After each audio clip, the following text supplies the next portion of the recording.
नमस्कार मित्रों और मेरे प्रिय छात्रों, बटरफ्लाई चैनल में आपका स्वागत है। आज हम नागरिक शास्त्र विषय में चौथा पाठ मौलिक अधिकार भाग 1 लेकर आपके समक्ष प्रस्तुत हैं। इस पाठ से संबंधित अध्ययन हमने पिछले वीडियो में किया था। आज हम इस पाठ से संबंधित स्वाध्याय के बारे में चर्चा करेंगे। मौलिक अधिकार। पहला प्रश्न है, निम्नलिखित प्रश्नों के संक्षेप में उत्तर लिखो। पहला प्रश्न है, मौलिक अधिकार किसे कहते हैं? आपको इसका उत्तर मिलेगा पेज नंबर 76 पे। उसको हमने नंबर दिया है 1.1। पोषक वातावरण निर्माण करने के लिए संविधान द्वारा भारत के सभी नागरिकों को समान अधिकार दिए गए हैं, वे मौलिक अधिकार हैं। अब दूसरा प्रश्न है, विभिन्न क्षेत्रों में गौरवपूर्ण कार्य करने वाले व्यक्तियों को सरकार की ओर से कौन कौन सी पदक उपाधियाँ दी जाती हैं? इसका उत्तर आपको मिलेगा पेज नंबर 77 पे। यहाँ पे हमने इसको नंबर दिया है 1.2। समाज के विभिन्न क्षेत्रों में गौरवपूर्ण कार्य करने वाले महानुभावों को सरकार पद्मश्री, पद्म भूषण और पद्म विभूषण जैसी उपाधियाँ प्रदान करती है। भारत रत्न उपाधि हमारे देश का सर्वोच्च नागरिक सम्मान है। सेना में वीरता प्रदर्शित करने वाले कार्यों के लिए परमवीर चक्र, अशोक चक्र, वीर चक्र जैसे सम्मान पदक दिए जाते हैं। तीसरा प्रश्न है, 14 वर्ष से कम आयु वाले बालकों को खतरनाक अथवा असुरक्षित स्थानों पर काम पर रखने पर प्रतिबंध क्यों लगाया गया है?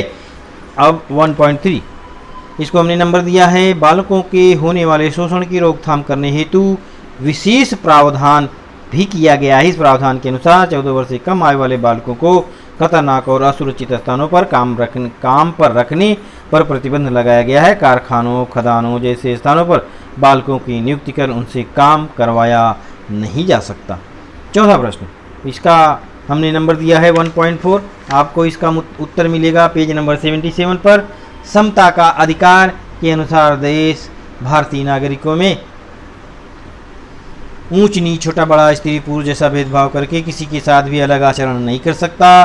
कानून सभी के लिए एक समान है। कई कानून ऐसे होते हैं जो हमें संरक्षण प्रदान करते हैं, जैसे बिना पूछताछ किए गिरफ्तार करने जैसी कृति से हमें संरक्षण प्राप्त है। इस प्रकार का संरक्षण प्रदान करते समय भी सरकार भेदभाव नहीं कर सकती।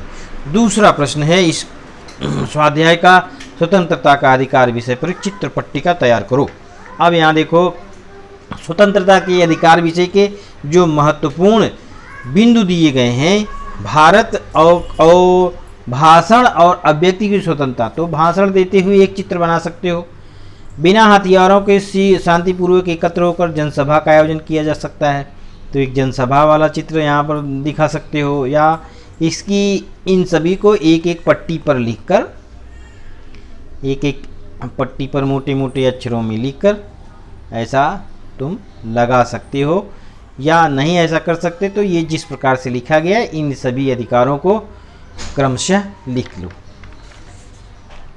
निम्न वाक्यों में सुधार कर पुनः लिखो। किसी भी व्यक्ति को जन्मतः अधिकार प्राप्त नहीं होते, तो हम सुधार कर क्या लिखेंगे?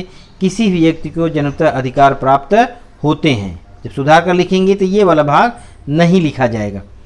दूसरा है, सरकारी नौकरियों पर रखते समय सरकार धर्म, लिंग, जन्म स्थान के आधार पर भेदभाव यहाँ पर लिखेंगे, इसके बीच में लिखेंगे नहीं कर तुम्हें नौकरी से वंचित नहीं रख सकती। तो यहाँ पर जो हमने ऐसा चिन्ह लगाया है, इसके बीच में यहाँ पे नहीं लिखना है, यहाँ भी और यहाँ भी लिखकर तुम्हारा वो सुधार कर उसको फिर से लिखना है।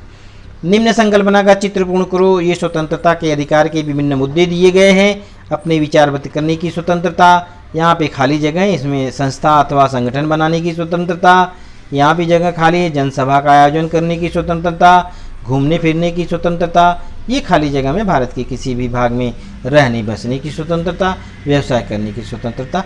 इस प्रकार से इसको लिखकर पूरा करो और स्वाध्याय का हमारा ये भाग समाप्त होता है। धन्यवाद।